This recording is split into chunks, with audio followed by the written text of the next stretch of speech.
¿Cómo se dice desnudo en quechua? ¿Se dice calatu o se dice alatu?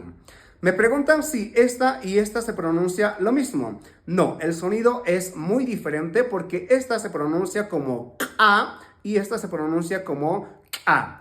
A, a, a, a. Es muy diferente y si lo practicas estoy seguro que lo vas a conseguir este sonido. Vamos a poner algunas palabras para que podamos ver más la diferencia. Por ejemplo, aquí voy a poner la palabra ala, ala. Ala significa desnudo o todo. Entonces de ahí viene la palabra alato, ¿sí? Entonces, ala es todo o desnudo. Y por acá vamos a poner un ejemplo como hacha, hacha. Hacha significa amable. Entonces, escuchen que el sonido es muy diferente, porque aquí se pronuncia como ala y aquí se pronuncia como hacha.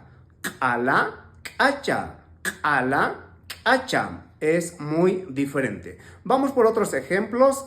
Por ejemplo, vamos a utilizar la vocal I. Y como ejemplo, epi.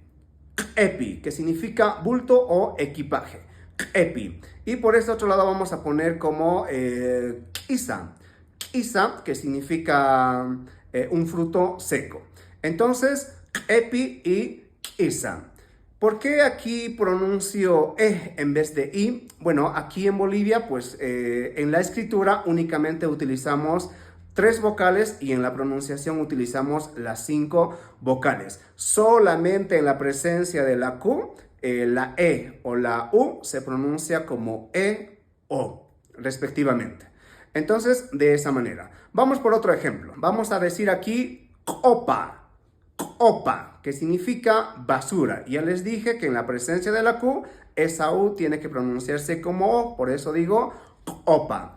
Y por acá vamos a poner un ejemplo como kuku. Kuku. Kuku significa que una fruta no está madura o en todo caso significa algo duro o fuerte. Unanchakunchu, ¿se entiende? Kaya kama yachaku ikashan yachakujuna. Tinkuna kama kachun, waskutikama.